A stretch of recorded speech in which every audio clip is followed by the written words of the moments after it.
Hoje eu vou falar para vocês de uma coisa que me incomoda. E me incomoda tanto que hoje eu vi isso em algum ponto do Facebook e decidi escrever esses postzinhos, né, pequenos, coloridos, né? Não sei se vocês vão conseguir entender aqui, vão conseguir ler aqui. É assim, essa porra desse brilho aqui é terrível, então eu vou ler. Sci-fi e SF. Existe uma diferença, vocês sabem, e aparentemente quase ninguém sabe.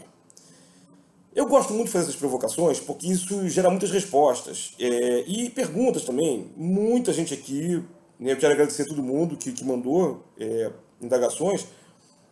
E interessante é que algumas pessoas falaram uma coisa que eu achei assim, meio assustadora.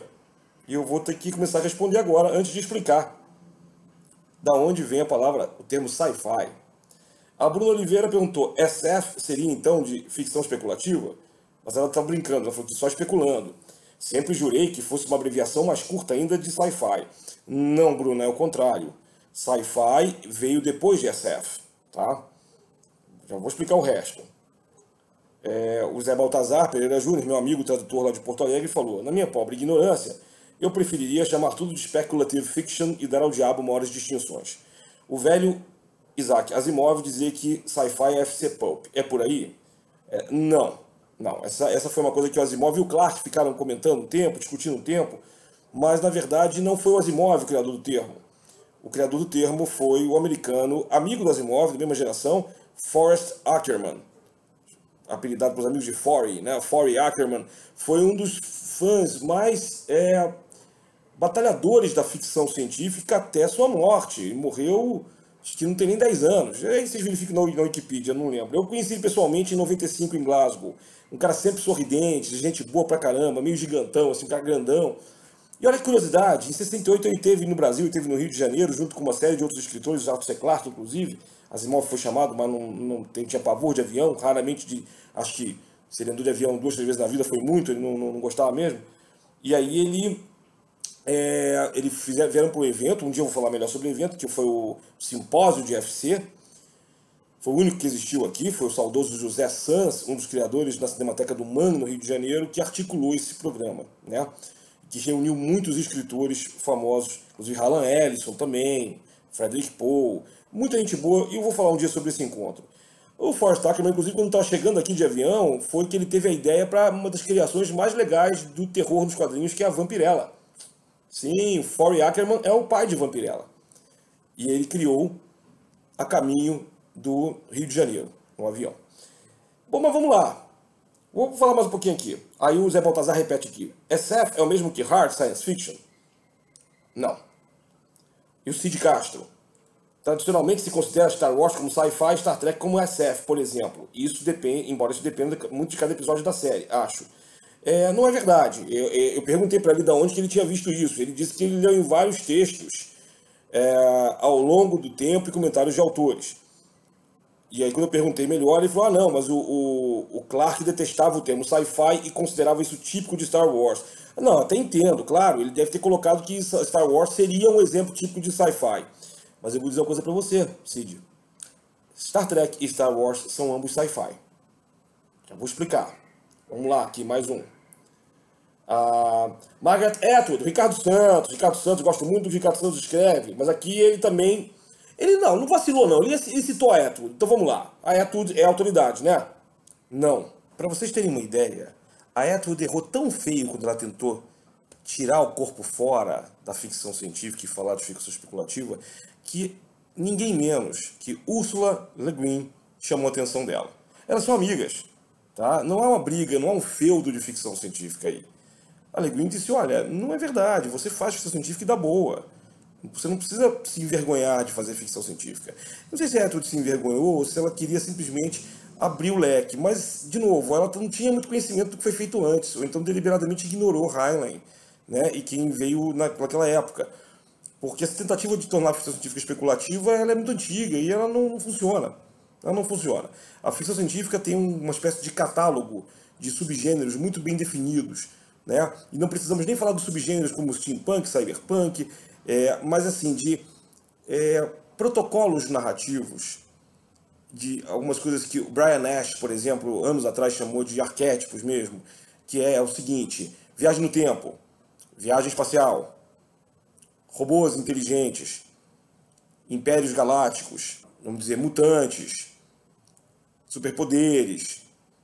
Ele elencou uns 12 a 15 arquétipos, mas existem dezenas, na verdade. Essas coisas determinariam o alcance de uma obra de ficção científica. Até mesmo O Homem do Castelo Alto, do Philip K. Dick, é ficção científica.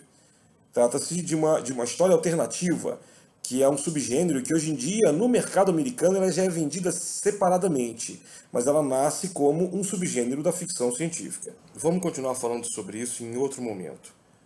Vou voltar só um instantinho para fechar a questão da Margaret Atwood. Margaret Atwood não é autoridade na teoria de ficção científica. Ela escreveu alguns dos livros mais bacanas do gênero. Tá? Antes que vocês me digam que eu não gosto de Atwood, gosto muito do que a Margaret Atwood escreve. Gosto muito do Handmaid's Tale. Estou para ler agora de novo o livro. Estou terminando de ver a série agora, fantástica. Então não tem como a gente curtir ficção científica e não curtir Margaret Atwood. O problema é que durante muitos anos a Atwood ficou dizendo que o que ela fazia não era ficção científica, mas sim ficção especulativa, aqui ó, SF. Gente, eu preciso falar uma coisa para vocês. SF é simplesmente o acrônimo para Science Fiction. Sempre foi. Desde a sua criação no final da década de 20. Eu não sei de onde diabos de vocês tiraram que SF é Speculative Fiction. Para falar de história, vamos lá. Na década de 50, também não vou lembrar a data exata, Robert Heinlein propôs que SF passasse a significar Speculative Fiction porque venderia mais e tiraria essa questão aí do preconceito das pessoas. Foi voto vencido. E eu concordo com aqueles que votaram contra o que o Heinlein falou. Por um motivo muito simples. Science Fiction foi um achado do Hugo Gernsback em 1926. É um termo fenomenal. O problema é que desde aquela época, muita gente acha que automaticamente você precisa de entender. Precisa de entender é ótimo, né? Você precisa entender ciência e precisa fazer uma ficção científica que só fale de ciência. Não é verdade. Ela é uma marca de fantasia. Ela é apenas um termo de marketing também.